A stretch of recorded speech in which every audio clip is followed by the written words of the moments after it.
구체적으로 이 외국인이 바닥권에서 매수한 이 중국 수혜주들 대표적으로 3가지만 살펴보도록 하겠습니다. 자, 마지막 기업은요.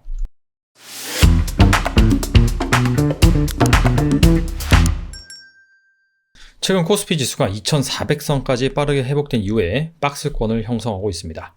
하루는 오르고 하루는 내리는 장세가 지속이 되고 있어요. 방향성에 영향을 주는 것은 미국에서 들려오는 긴축과 관련된 소식, 경제 지표도 있지만 최근에는요, 이 중국 이슈에 민감하게 반응하는 모습입니다. 중국이 코로나 방역 완화 움직임을 보일 때마다 코스피 지수라든지 전반적인 증시가 매우 민감하게 반응을 하고 있어요. 자, 중국에서는 현재 이 제로 코로나 정책에 반발해 강력한 시위가 일고 있고, 이에 중국 당국은 시위를 진압하는 한편 이 코로나 방역 완화를 계속해서 시사를 하고 있어요. 자, 그러면서 증시에서도 이 관련주에 대한 매수세가 유입되고 있습니다. 자, 그래서 오늘은 중국의 코로나 방역 완화 움직임이 일자 외국인 투자자가 매수한 주식은 무엇인지 알아보도록 하겠습니다. 자, 지난주 외국인 순매수 상위 업종입니다. 코스피와 코스닥 이 2가지로 분류를 해봤고요. 외국인이 순매수한 상위 30개 종목을 이렇게 업종 구분을 해서 살펴보도록 하겠습니다. 코스피 시장에서 외국인이 가장 많이 사들인 주식은 반도체, 그 다음에 2차전지, 금융, 자동차 순으로 나왔습니다. 일단 코스피에서 시가총액이 가장 큰 업종은 바로 반도체죠. 삼성전자, SK하이닉스, 그 밖에 소부장 업체들 다 포함해서 한 30% 가까이 차지를 하고 있습니다. 자, 그런 차원에서 반도체를 33% 정도 담았다라는 것은 거의 시총 비중과 유사하게 담긴 했으나 이것보다는 좀 더 많이 담았다라고 볼 수가 있는데, 아무래도 워렌 버핏이 TSMC를 매수한 그런 이후로 반도체 바닥 기대감이 일면서 전반적으로 그동안 너무나 많이 빠진 반도체에 매수세가 몰리는 모습이고요. 이 33% 중에서 거의 대부분이 삼성전자입니다. 그 이유가 마이크론, SK하이닉스, 반도체 경기가 안 좋다 보니까 감산을 하겠다라고 발표했지만 삼성전자는 계속해서 그냥 생산량을 유지하겠다고 말했죠. 자, 그 부분이 아무래도 이 삼성전자의 매력을 더해주는 부분이 아니었나 생각해 볼 수가 있고요. 자, 그 다음에 2차전지 많이 샀죠. 사실 이 반도체를 제외하고는 시총 상위 업종을 살펴보면 2차전지도 있고 바이오도 있고 자동차도 있고 금융도 있고 여러 가지 업종이 있는데 그 중에서 유독 2차전지를 많이 샀다라고 볼 수가 있습니다. LG 에너지 솔루션과 삼성 SDI 두 종목을 상당히 많이 샀습니다. 거의 두 종목에 몰빵을 했다라고 보시면 되고요. 두 종목 같은 경우에는 최근에 이 생산량 확장, 증설 모멘텀이 있는 종목들입니다. 삼성 SDI는 얼마 전에 볼보라든지 GM과 합작사를 설립을 할 것이다. 자, 그런 기사도 한번 나왔고요. LG 에너지 솔루션 같은 경우에는 주말에 GM과 합작한 얼티엄 셀즈에서 생산량을 40% 늘린다. 이런 기사도 나왔죠. 그리고 최근 대세가 원통형 배터리입니다. 테슬라부터 BMW 등 유럽 업체들, 미국까지 다 원통형 배터리를 선호를 하는데 삼성 SDI와 LG 에너지 솔루션이 이 원통형 배터리를 취급을 합니다. 자, 그런 차원에서 매수세가 좀 많이 몰렸다라고 볼 수가 있고요. 이번엔 코스닥 시장 살펴보겠습니다. 코스닥 시장에서는 2차전지를 코스피 시장에서 반도체를 산 것처럼 상당히 많이 샀다. 근데 이 2차전지 시가총액 비중이 이 정도에 달하지는 않습니다. 한 20% 정도인데 33%까지 샀다는 것 자체가 상당히 이 2차전지에 러브콜을 많이 보냈다라고 볼 수가 있고요.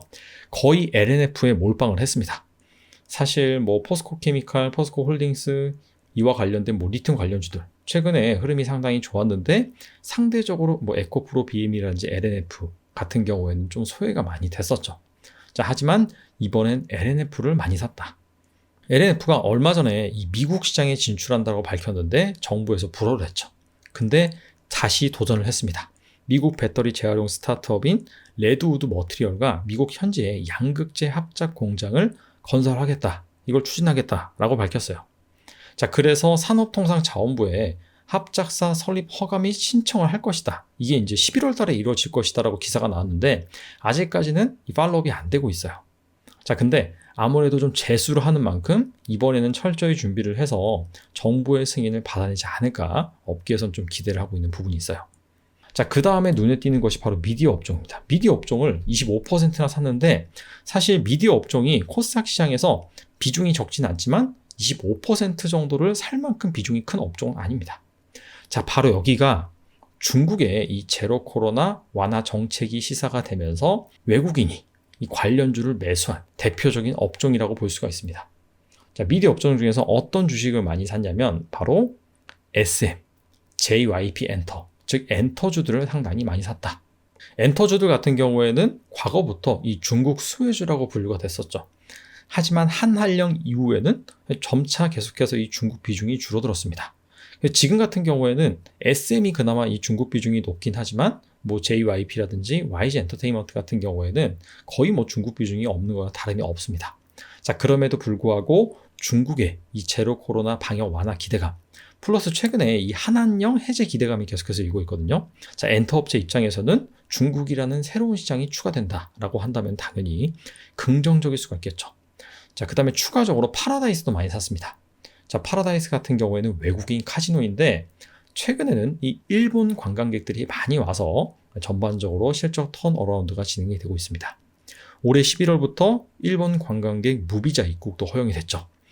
원래 이 코로나 이전에 뭐 GKL이나 파라다이스나 둘 다 대표적인 외국인 카지노 업체로서 중국인, 일본인 VIP로부터 거의 대부분의 수익을 창출을 했습니다.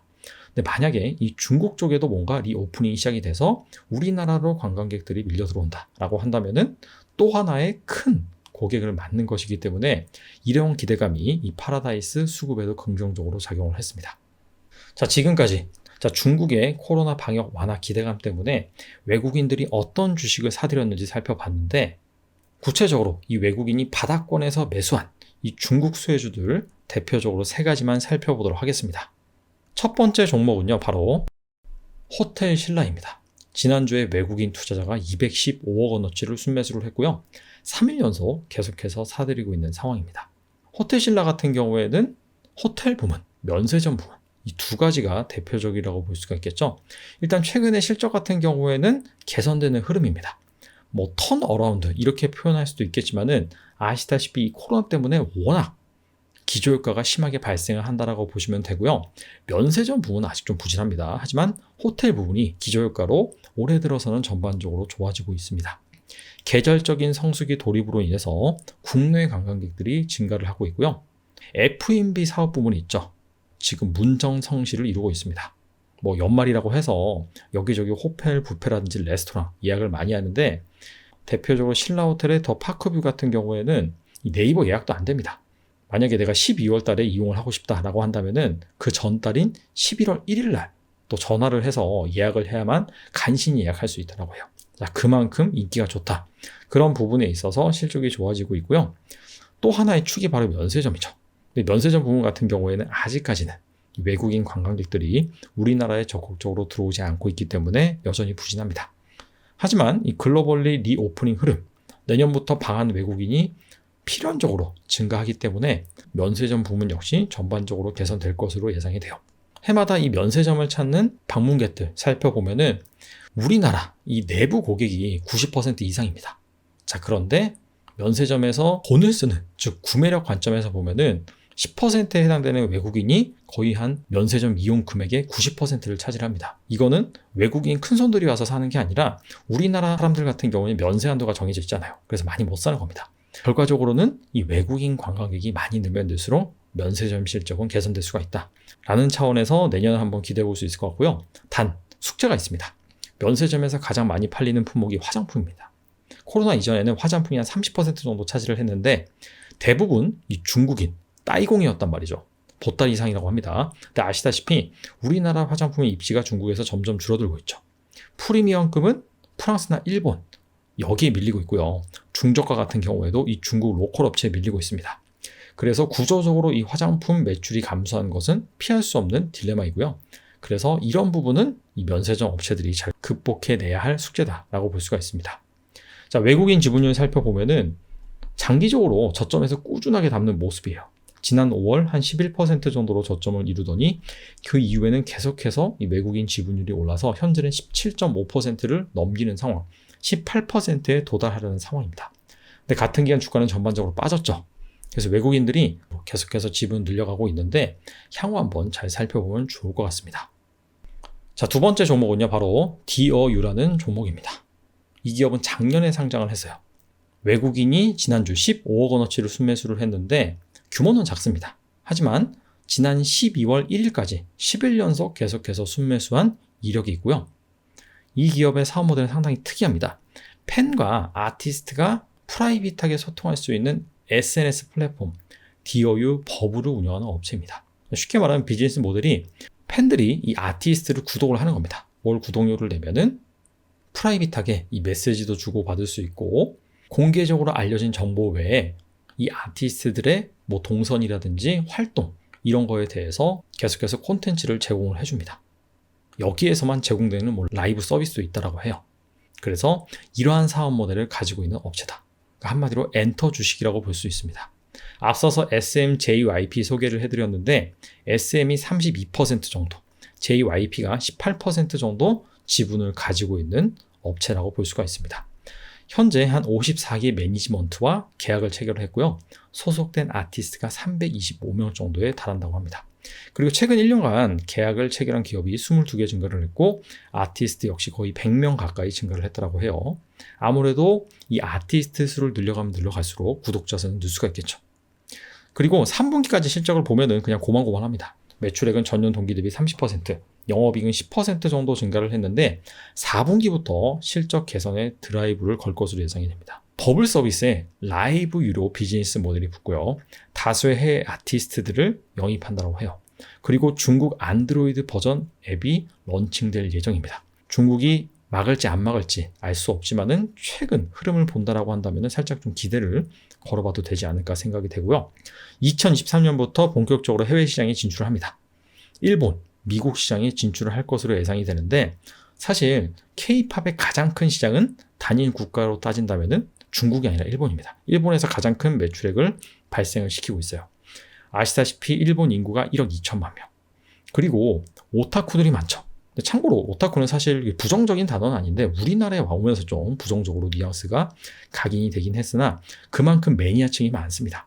뭐 애니메이션이라든지 만화라든지 특히나 이 아이돌 분야에서도 오타쿠들이 많습니다. 증권사 보고서를 보니까 한 300만 명에서 400만 명 정도 달한다고 해요. 그래서 그 사람들이 또 DOU 플랫폼에 가입을 해서 가감없이 지출을 할 가능성이 있다라는 것을 따져봤을 때는 성장성이 어느 정도 있을 것으로 예상이 되고요. 최근 외국인 지분율 살펴보면은 11월 바닥에서 최근에 살짝 올라온 것을 알 수가 있습니다. 앞서 말씀드린 것처럼 10일 연속 계속해서 샀다라고 했는데 그 부분이 반영이 돼서 지분율이 1% 미만에서 1.5% 이상으로 뛰었습니다. 근데 이 기업이 아시다시피 작년에 신규 상장을 했는데 초저금리, 유동성이 막 풍부한 시절에 상장을 해서 한때 9만 원 넘게까지 주가가 올랐습니다. 근데 지금은 거의 2만 원까지 빠졌다가 최근에는 3만 원대로 좀 회복을 하긴 했으나 여전히 고점 대비 많이 하락한 상태다. 근데 여전히 밸류에이션 부담은 있어요.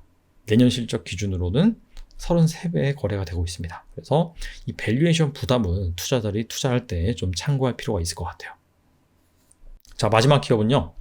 바로 FNF입니다.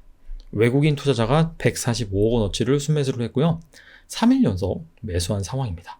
FNF는 MLB, 디스커버리 브랜드를 가지고 있는 우리 업체죠. 우리나라 우리 업체들이 대부분 이 내수 시장에 포커스가 되어 있는 반면에 FNF 같은 경우에는 중국 시장에 진출을 해서 의미 있는 성과를 거두고 있습니다. 특히나 이 MLB 브랜드가 상당히 선전을 하고 있는데요. 최근 2년간 중국 매장 수가 10배 이상 성장을 했습니다. 2020년에는 75개에 불과했는데 2022년에는 870개까지 늘었고 내년에는 1154개까지 성장할 것으로 예상이 됩니다. 그래서 올해 중국 매출액이 한 6,500억, 근데 내년 같은 경우에는 1조 돌파를 예상을 하고 있습니다. 자, 그렇게 된다면 중국 매출이 거의 한 절반 정도에 달할 것으로 예상되는 기업입니다. 자, 근데 중국에서 리오프닝을 한다, 코로나 방역 완화를 한다 라고 한다면은 아무래도 수혜를 입을 수 있는 그런 기업이라고 볼 수가 있겠죠. 자, 올해 4분기에 싱가포르, 인도네시아, 말레이시아 시장에 진출할 것으로 예상이 되고요. 계속해서 이 브랜드를 M&A를 하고 있습니다. 2021년에는 글로벌 3위 골프 용품 회사인 테일러 메이드를 인수를 했고 2022년 올해 같은 경우에는 글로벌 3위 테니스 의류 브랜드 세르지오 타키니를 또 인수를 했습니다. 그래서 계속해서 이렇게 브랜드 포트폴리오를 다각화하고 있다라는 부분에 있어서 확장성이 있다라고 볼 수가 있고 최근 주가 흐름 보면은 별로 재미가 없죠. 연초 대비 많이 하락을 하긴 했는데 6월 달부터는 전반적으로 횡보하는 모습입니다. 자, 최근에도 실적이 상당히 잘 났음에도 불구하고 주가 탄력이 없는 게 아시다시피 11월 말까지 날씨가 상당히 온화했습니다. 그래서 주력 브랜드인 디스커버리, 여기에서 패딩을 많이 팔아야지 매출이 많이 나오는데 그런 부분이 부재했던 것이죠.